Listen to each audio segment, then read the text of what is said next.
Baik, em, kita akan masuk ke sesi tanya jawab. Kita masih punya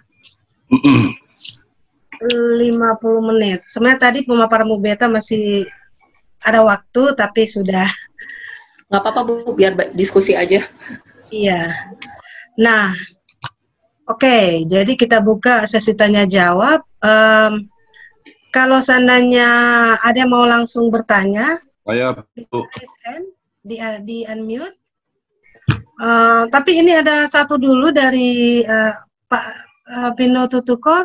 Mohon maaf, ada satu yang sudah lebih dahulu mau bertanya lewat chatting, tapi bisa juga dia raise hand dari Salim Tri. Nanti Pak Pino yang kedua ya. Saya kesempatan untuk pertama dari Pak Tri Salim. Ayo silakan Pak Tri untuk mungkin volumenya di unmute. Kemudian mengajukan pertanyaan-pertanyaan ini ditujukan ke Bu Beta. Ya, cukup panjang pertanyaannya. Sepertinya bisa dibaca aja Bu. Oke. Mungkin Pak Trinya, nggak, maksudnya saya sedang membaca juga. Oke, yang ditanyakan bagaimana jika ada apa yang dipublikasikan itu hanya sampai kepada masyarakat yang memiliki akses terhadap kalangan tertentu. Contohnya apa itu? Misalkan kayak kulruf saya gitu ya, itu juga kayaknya terbatas ya. Agak semua orang tahu tentang itu ya. Ya memang harus harus promosi gitu ya. Mau gimana lagi? Jadi nawaitunya itu memang agak susah gitu ya. Misalkan kalau kita terus-terusan promosi juga orang bosen, lu lagi gitu ya. Tapi kalau nggak dipromosikan juga nggak ngerti.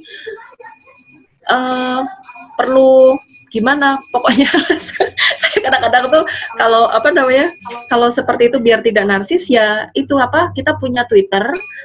Kalau bisa Twitternya jangan yang namanya Pak Salim. Twitternya ganti yang profesional. Saya punya 2 Twitter. Satu Twitternya memang untuk akun Kulruf.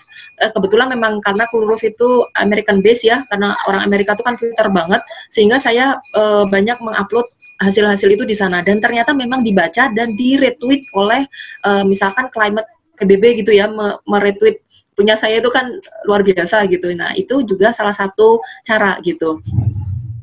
Mungkin itu. Saya bisa nambahkan. Baik, silakan Mbak Doni. Baik, ini masalah tentang publikasi sama bagaimana kita mengimplementasikan riset kita ya. Kalau saya, ya, saya terus terang mendapatkan beberapa hibah ya, yang saya sendiri juga tahun 2020 ini sebetulnya sangat pusing karena tiba-tiba proposal saya itu diterima di tahun yang sama di 2020, sehingga sekarang itu bagaimana saya memanage itu aja sekarang ya. Publikasi itu tetap menjadi acuan dari setiap riset proposal. Pasti dia minta publikasi salah satunya ya. Kemudian kita akan tambahkan bagaimana publikasi itu bisa atau riset kita itu bisa diimplementasikan ke dalam masyarakat. Yang ini yang harus kita pikirkan gitu. Yang kedua, publikasi itu sebagai sarana kita untuk promosi bahwa kita itu expert di mana sih. Dari publikasi itu, terus terang ya, dari publikasi ini, kalau saya mengikuti semua proposal yang ingin saya buat, saya itu ditawarin oleh medical science, ya, medical science dari Kanada, profesor medical science, khusus profesor medical science, karena dia tertarik tentang publikasi saya tentang thermal comfort, yang kerjasama dengan Shimizu. Saya itu meriset tentang thermal comfort. Ada medical science yang ingin sekali bekerja sama dengan saya untuk mengembangkan yang namanya pengaruh thermal, ya, pengaruh kenyamanan thermal ruang dalam, ya, terhadap anxiety, terhadap kegelisahan seseorang. Nah, dia butuh dan dia selalu meng-email saya. Ini belum saya iyakan apakah proposal itu mau saya terima atau enggak gitu, karena saya sudah terlalu banyak.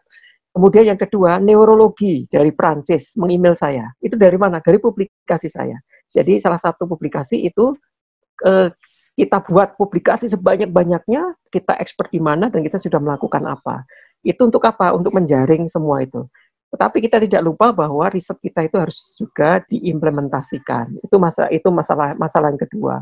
Jadi implementasinya di mana bisa kita banyak ya. Maka kerjasama dengan orang biologi, saya bisa tahu bahwa orang biologi itu ternyata butuh pemikiran kita untuk mengimplementasikan ilmunya dia. Ya, ada expert alga ya, yang sekarang dia publikasinya sudah sangat banyak sekali tentang alga yang ada di UGM. Ya, itu kalau sekarang wakil dekan di biologi UGM itu namanya Pak Eko. Saya sebutnya biasanya Pak Eko Alga, mungkin kenal. Teman-temannya ada di sini, itu dia baru ngeh kalau ternyata alga itu arsitek itu butuh ya. Nah, kita kembangkan. Ternyata alga punya gini. Bisa Bapak Ibu ketahui bahwa alga itu menyerap 2 kali lebih banyak CO2 daripada tumbuhan biasa. Kan sangat fantastis ya. Nah, kemudian kita kembangkan di sana. Yang kedua, kita mengembangkan alga sebagai interior design. Jadi akan saya buat nanti alga itu menjadi material interior seperti batu bata, tetapi dia akan menyerap. Salah satu kita melihat bagaimana alga itu bisa dibuat material interior. Itu kalau kita masuk ke gua itu terasa dingin kan, dibandingkan dengan kalau kita ada di luar gua. Nah itu adalah karena alga, dan itu presentasi alganya itu ternyata besar sekali. Kemudian yang ketiga, itu alga itu ternyata dia mengeluarkan lem. Jadi kenapa Borobudur itu, katanya ahli alga ini, itu dibuat dengan untuk merapatkan batu dengan batu, itu nenek moyang kita itu memakai telur. Nah, telur itu adalah makanan alga. Nah, alga itulah yang menghasilkan lem sehingga dia bisa kuat gitu. Nah, ini lagi kami uji terus terang.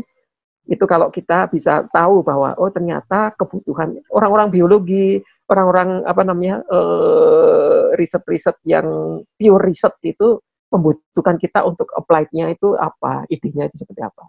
Jadi mungkin seperti itu Bu Cynthia. Terima kasih. Oke. Apakah jawaban kedua narasumber sudah memuaskan penanya?